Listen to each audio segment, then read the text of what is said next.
Now it's time to get a check on the forecast with Lindsey Monroe. So I must say, even though I was in warmer temperatures for the last few days, I hear it was single digits here, but this morning it feels good to come back to work and not have those single digits outside. Oh, well, I'm glad you brought some warmer temps back with you. You have to share the wealth a little bit, right? We have been dealing with some brutal temps, but you're not going to notice the air hurting your face as much out there this morning. That's because we are running significantly warmer than where we were this time yesterday, mainly because we've had a change in wind direction. We're sitting in the warm sector of a weather system, which is why we are 25 degrees warmer here in Indianapolis than 24 hours ago.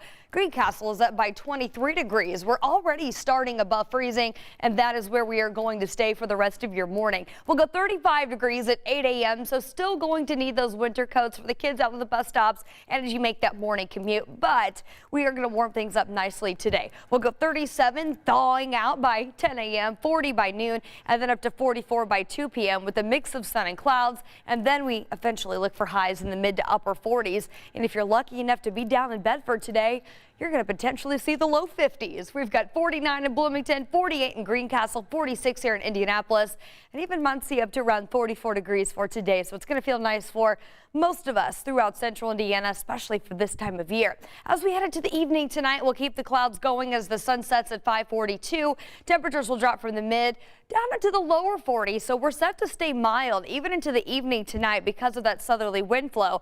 And then as we get into the course of the day tomorrow, initially it looked like a cold front was going to come down, but at this point, it looks like weather models are going to keep that frontal boundary to our north, which is going to allow for another more mild day. We start off near freezing tomorrow for our Thursday, back up to 42 though as we get into our Thursday afternoon with the mainly cloudy sky. Here's how this plays out come tomorrow. We'll pause here around 1 o'clock in the afternoon. Notice that it will be a touch colder to our north where you are sitting closer to that cold front. Colder air in the northern tier of the state, much warmer to areas south. And then eventually this boundary will finally come through, and that will bring the return to some colder temps. We'll start off our Friday in the 20s, and then it's going to be hard for us to recover Friday afternoon as temperatures will start that plummet and that downward trend as we get closer to the weekend.